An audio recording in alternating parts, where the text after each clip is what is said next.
Jennifer, it is so good to see you. Thanks for being with me today. Thanks for having me on today. I'm excited to be here too. Well, let's just jump right into it. So, would you begin by introducing yourself and your company? Sure. Thank you, Steve. My name is Jennifer Corbett-Shramo. I am the CEO and owner of Innovative Cleaning Services, located in Irvine, California.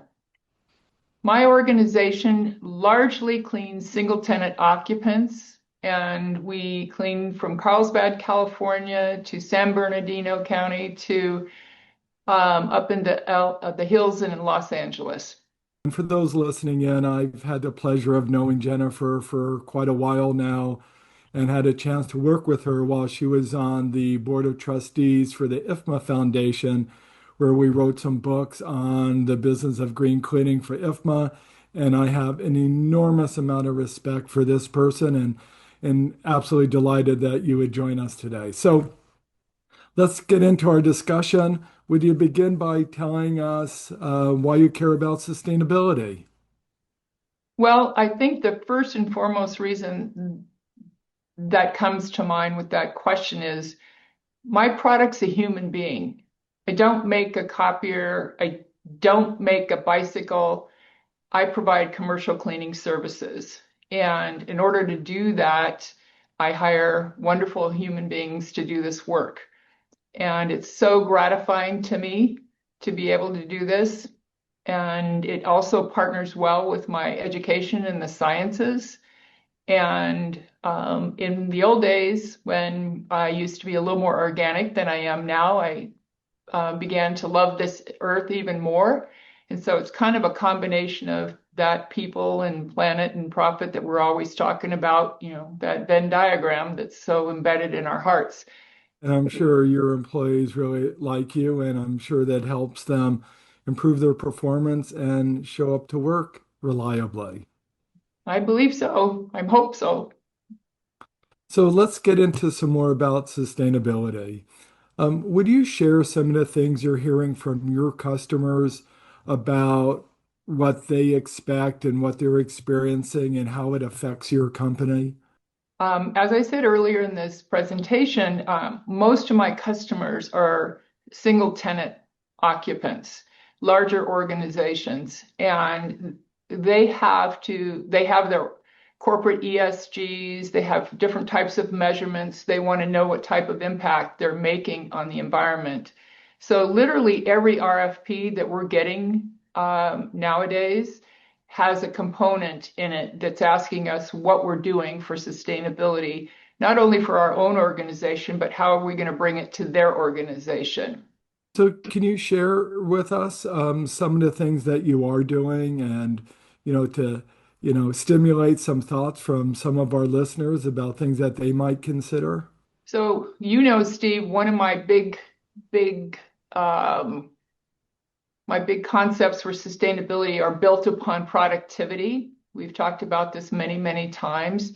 Again, remembering that my product's a human being, I need to make sure that that individual has the proper training, the proper productivity, the proper tools, uh, which includes safety training. It includes just basic life skill training that we do for our individuals and of course specification training.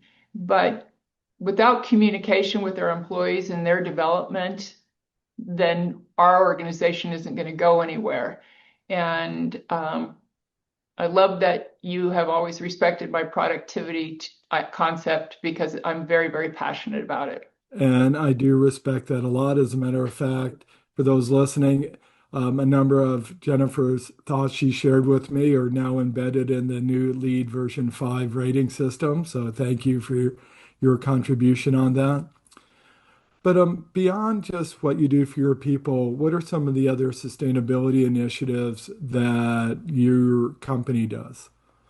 Well, one of the operations, sustainable operations that we offer our customers that I absolutely love is day cleaning.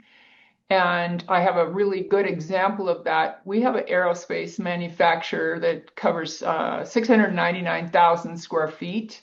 and we operate 6 days a week there and 2 shifts. And we converted them to day cleaning. And we did that conversion 12 years ago. And since then, they've saved $1.3 million in energy costs. Our staffing model went from cleaning at 6 o'clock at night to 2:30 in the morning to an operation that started at 6 in the morning and finishes at 10 o'clock at night. So that savings between 10 o'clock and 2:30 in the morning in that much square footage really has made an impact and has had us recognized by within that organization nationwide. That's awesome. And I don't mean to put you on the spot, but give me some other ideas. What else are you doing? So we, of course, all of the what I consider the normal things, backpack vacuums with HEPA filtrations, microfiber mops, and now we're moving away from a loop mop, except where absolutely necessary, to a flat mop for ergonomic purposes. They're all color coded, so from a safety and contamination perspective, we keep track of all of that. And our productivity rates, we don't like to clean over 5,400 square feet an hour. When I started in this business, Class A office was cleaned at 3,250 square feet per hour. And now when I do consulting, I've come across firms that are cleaning at 7,200 square feet an hour.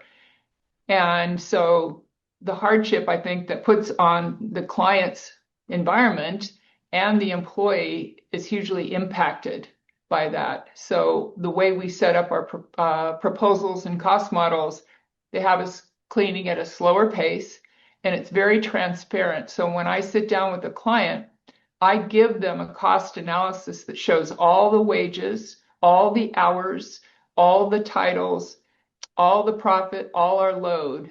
And that transparency has meant the world, I think, to a lot of our customers. We've just gotten some very large renewals, and it's important that they understand what we're doing because then they will understand what we're doing. Does that help you push back about the basic cost concerns? Because as you pointed out at the beginning, really your business is about people, it's about labor. So reducing the productivity obviously gives you better outcomes, right? Better cleaning results. But so how do you address the cost issue? So when I'm working with my customers, that transparency is important. I've mentioned now a couple of times. I'll give you an example of how this works for us and our customer. I have a large laboratory that we work for that operates 24 hours, 7 days a week. When we started working there, we had a struggle getting the staff in place because of the location. It's somewhat remote. So during the course of the first 10 months, we were short labor because we couldn't get the staff in there. We've now stabilized and it's wonderful. But that first year, based on my cost analysis, I went back to the customer and said, I've collected the number of hours that we have been short in the building. And as a result of that, I'm going to credit you 2 FTEs in the month of November. That customer I've been with now for 3 years, and they, for the first time in the history of that organization, has renewed a supplier for another 3 years.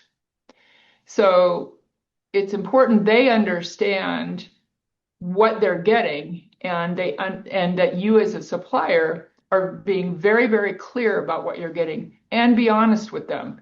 We're not perfect. We can resource back to that. My product's a human being. So I think that customers learn to respect that type of a relationship and will secure the contract over and over again. Thank you.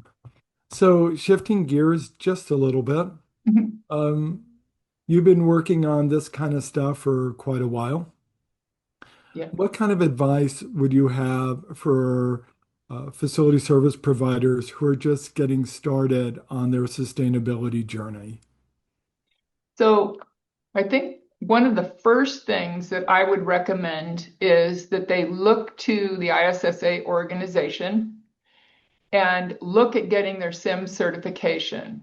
Was talking to my CFO recently, and I advised her that I wanted her to take that SIM certified expert training because it has a great outline for what a structure of a well-built company looks like. And so that would be one of the very first things. The next thing is develop a relationship with a supplier partner because they can give you training, sustainability training. They can coach you on products. They can train waxers and certified any kind of different kinds of technicians, carpet cleaning. And so, lean into those kind of concepts. And I personally have coached a number of small janitorial companies, and it's always about where do I start, Jennifer? And another thing is there are platforms out there that can capture your work orders, your billing, your payroll, so it's all in a systematic, single location. And so a platform, a supplier partner, and certification are three really great essential building blocks of a cleaning company. Or call me. Yes, I'd recommend that as well. So, last question for you. Um, Anything else that you just want to share? Any just random thoughts or how you can be helpful? Anything we didn't really touch on?